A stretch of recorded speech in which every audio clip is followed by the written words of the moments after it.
Go. Hey guys, Turner Rolling from Waypoint TV here at the iCAST booth with the folks from Local Knowledge, Allie and Rush. How you guys doing? Good, man. Good. Doing great. How's your show been? Well, the show's been great. The Yeah. show's been great. We've been traveling back and forth, East Coast, West Coast. We just came back from Panama, and we're about midway through the season, and we've had some exciting trips. What's probably been the most exciting trip that you guys had this season? What would you say has been the most exciting trip? Cool. I mean, well, it was fun. The buildup of Panama, getting there and everything, Yeah. and just seeing that area, that zone was really exciting, you know what I mean? Yeah, no, that's a dream trip for a lot of our viewers. I mean, what kind of fish are you catching down there? Yellowfin tuna, we were targeting Cabera snapper, all the reef stuff, you know. We did 1 day offshore for the tunas, and we also did a couple days inshore, which was exciting. Do you catch mostly yellowfins down there? It's all yellowfin. All yellowfins. That's your favorite, right? 100%. 100%? Yeah. What's so special about the yellowfins for you?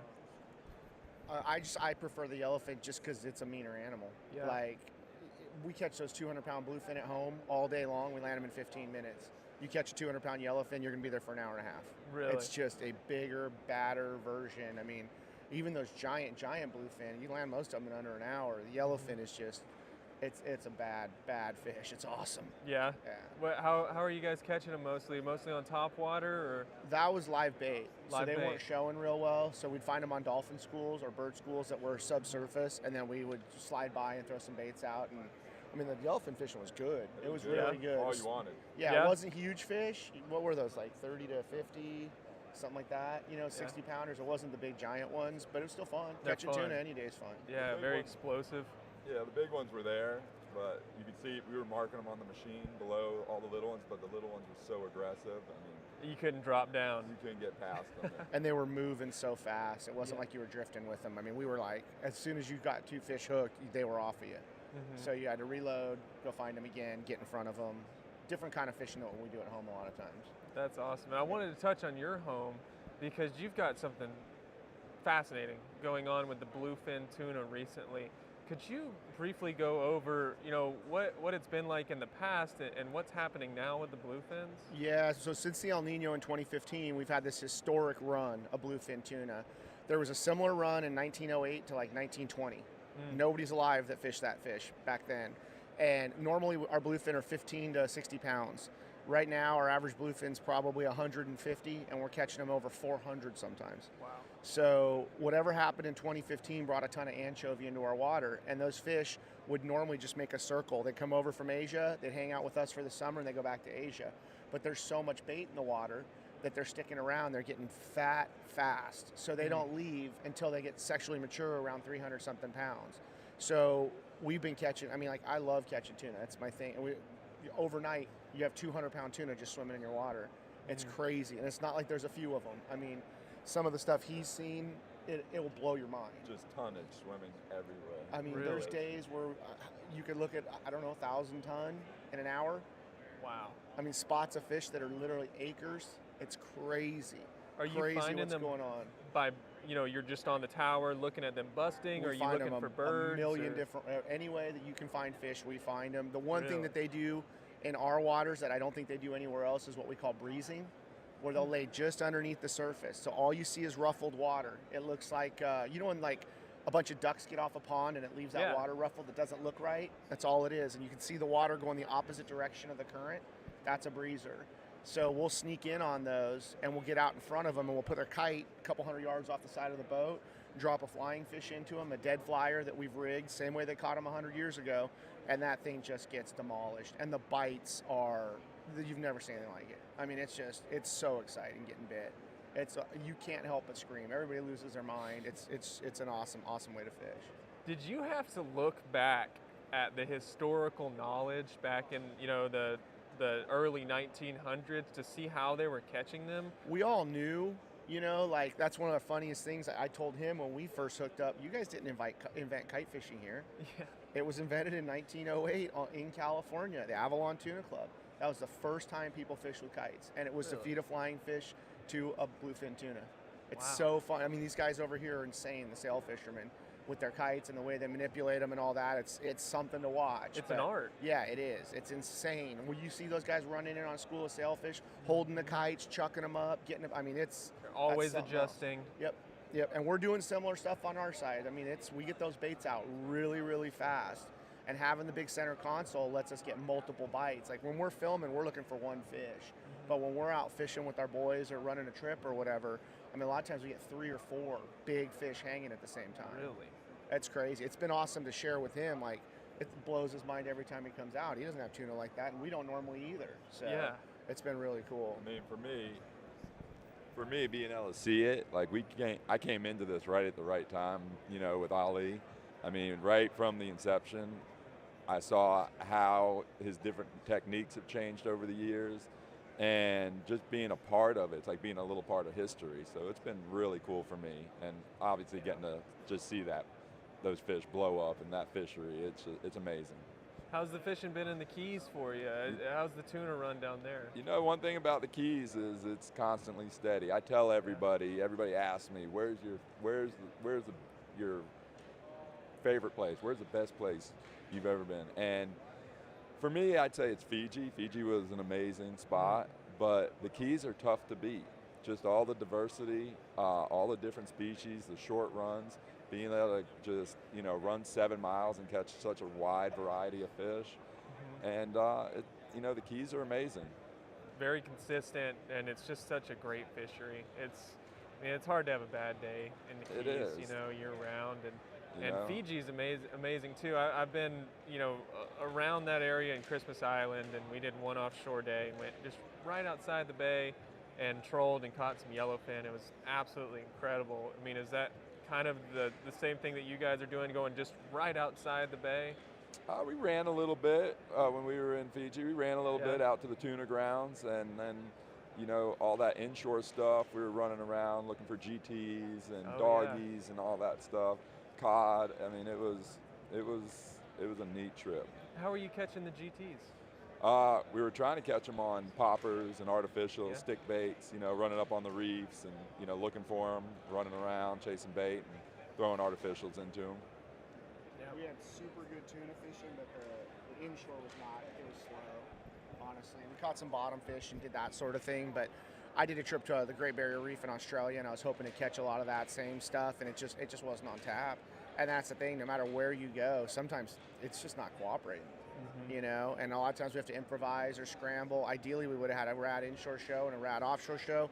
We ended up getting 2 really good offshore shows. So it's, you got to take what it gives you, man. And we can't go when it's good. We usually schedule these things out, you know, best of intentions. But a lot of time you get there, the water's not right, something's not right, and you got to scramble and make some magic, you know. There are a lot of uncontrollables, especially when you plan that far out. I mean, you can't control the weather. That's always our joke. We need to do a cooking show or something like that, a travel show, because then you don't have to worry about the animals showing up.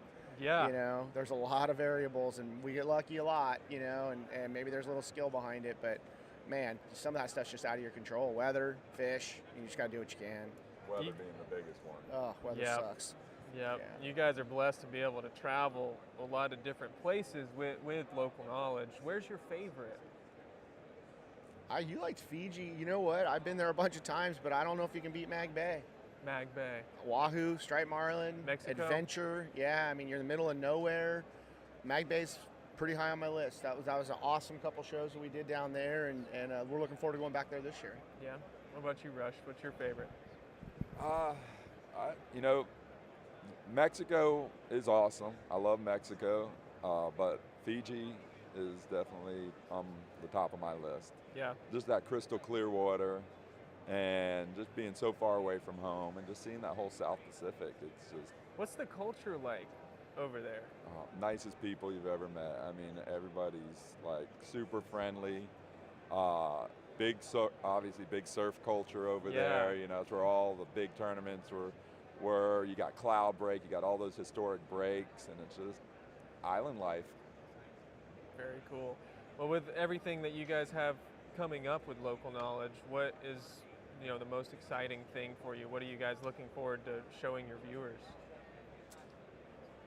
Man, I'd say going back to Going back to Mag Bay is going to be awesome. You know, we had really good fishing there before, but your striped marlin's like our tarpon, right? Yeah. They're very visual. They school up over there. I mean, if we want on a good day, we can catch 50. You can't find anybody to pull on that many of them, but they're mean. I mean, those big Pacific ones, like when we get them in the Sea of Cortez out of La Paz or whatever, they average maybe 80 pounds. These fish average $1.50. And Really? they dig, man. Oh, yeah. You catch 3 or 4. I mean, you don't want to see another one for a few days. That, and then also, like, one thing that we both go crazy for besides tuna is wahoo fishing. And that, you know, we're down there a lot of mornings. We'll do a dozen fish before 10 o'clock. Really? I mean, it's really good wahoo fishing. Wow. Really good wahoo fishing. And then there's the bottom. He caught a nice grouper. We caught, you know, some snowies and some stuff. Like, it's just a lot of options, you know? Yellowfin tuna. Yeah, yellowfin. Mahis. I mean, there's a little bit of everything on tap. But the main focus is the marlin for sure, and I'd say wahoo's probably number 2. That's awesome. It's an awesome spot, man. If you ever get a chance, especially if you're a fly guy, Yeah? I mean, they're right there. All you got to do is flip a fly into them. With striped marlin Oh on the yeah, fly? it's like that place is covered in fly guys, and now the big thing is tourism. Guys want to come and just swim with the marlin, and you can dive Really? into the bait ball and swim with them. Oh, they're so focused on the mackerel or whatever they're eating, you can just get in there, no problem, get up close to them. Wow. It's a special place, Striped man. marlin are amazing to just see from the surface. I couldn't imagine being in the water with them. Oh, they're so. It's a killer lit fish. up. It's Yeah. Beautiful fish. in the Oh water, my gosh. Especially around all those bait balls. That is so cool, and just watching them do their thing. you know. They're an awesome fish. Southern California, if we go out, we were lucky to catch 1 or 2 a day. Yeah. And you go down there and they're foaming, like in every Really? direction. Spots of fish. It's when it's good. There's It's nothing on. like it. Yeah, it's a migration. You know, like the wildebeest in Africa. Like this, they all congregate there. All the fish from that area, and there are loads and loads of them Where are they coming from? all over the Pacific. So Okay. there's a sardine run that goes into the bay, and it brings them in there every year like clockwork. And for a lot of years, there was a lot of commercial pressure on the sardines, and the fish went away. And then they banned the fishing inside the bay for sardine and all that. A couple years later, the fish came back. You know, the ocean's really prolific. You take the pressure off of it, it'll usually bounce back pretty quick.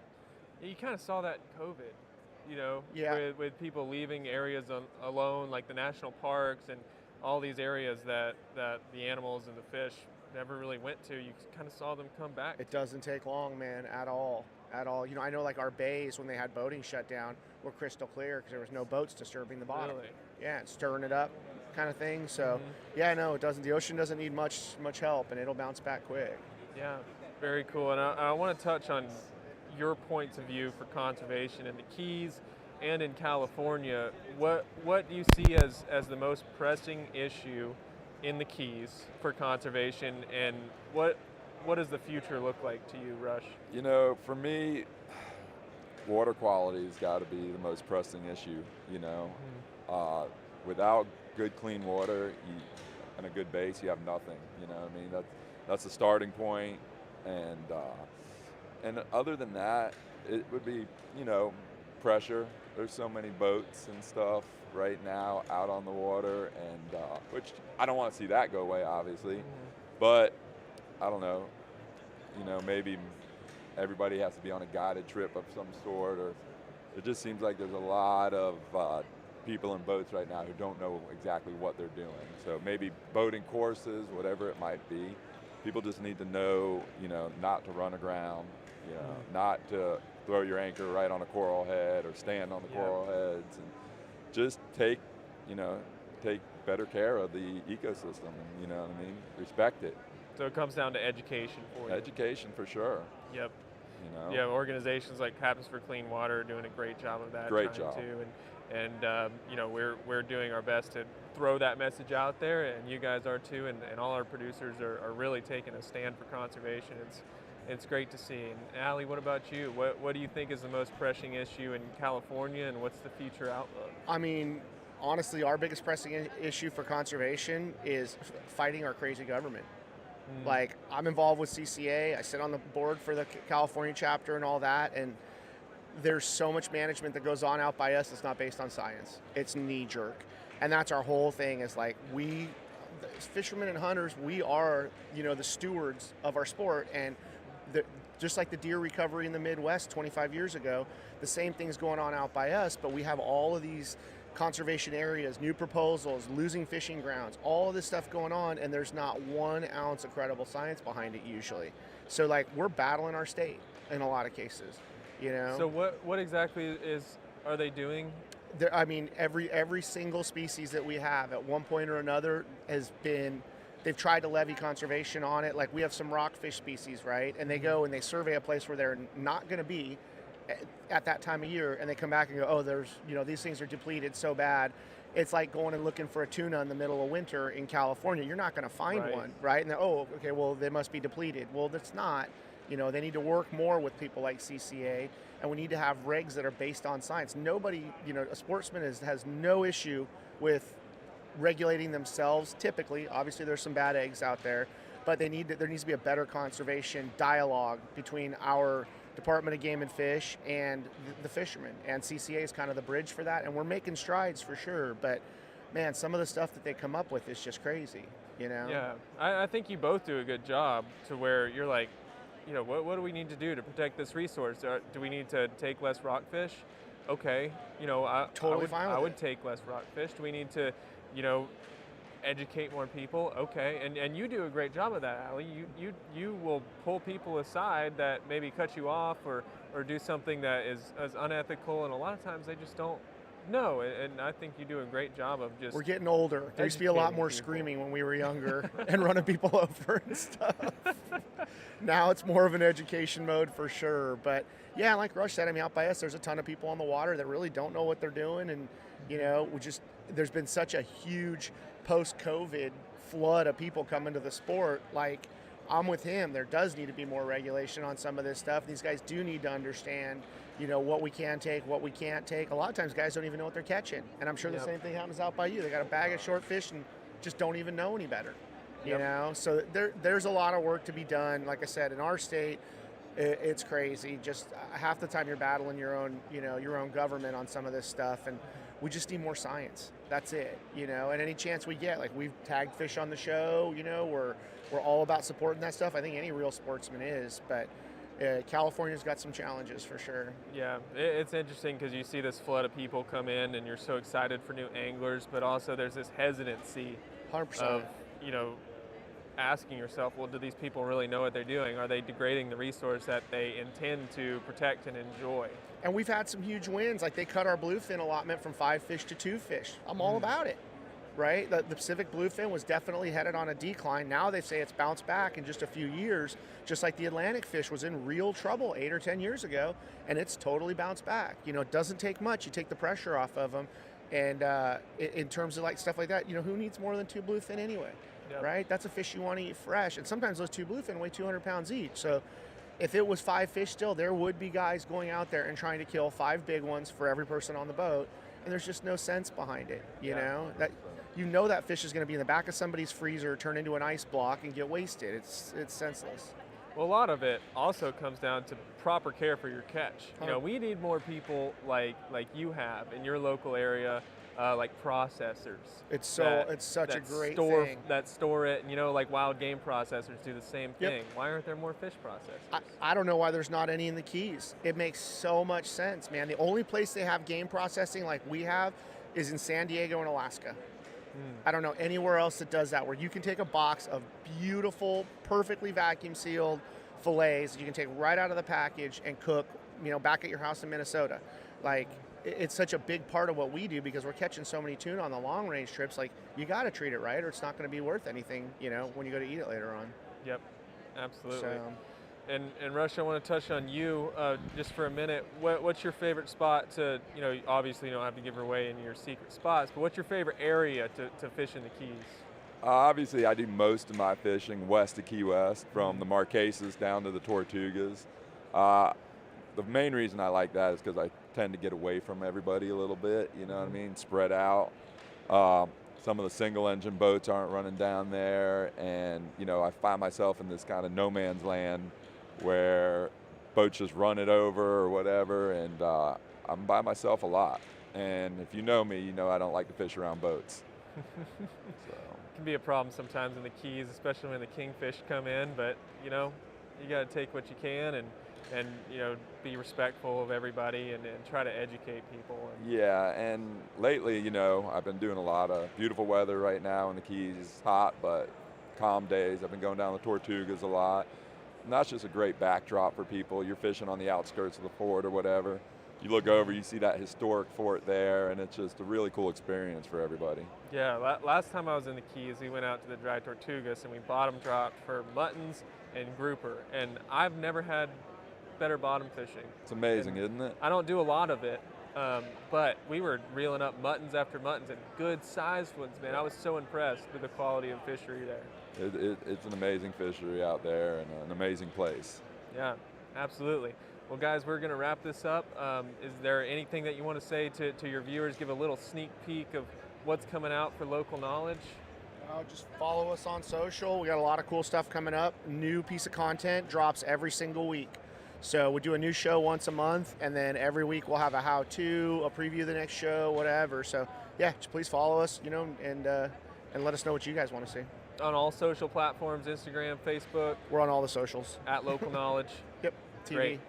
Awesome, guys. Well, thanks so much for stopping by the booth. Great talking with you both. Awesome conversation.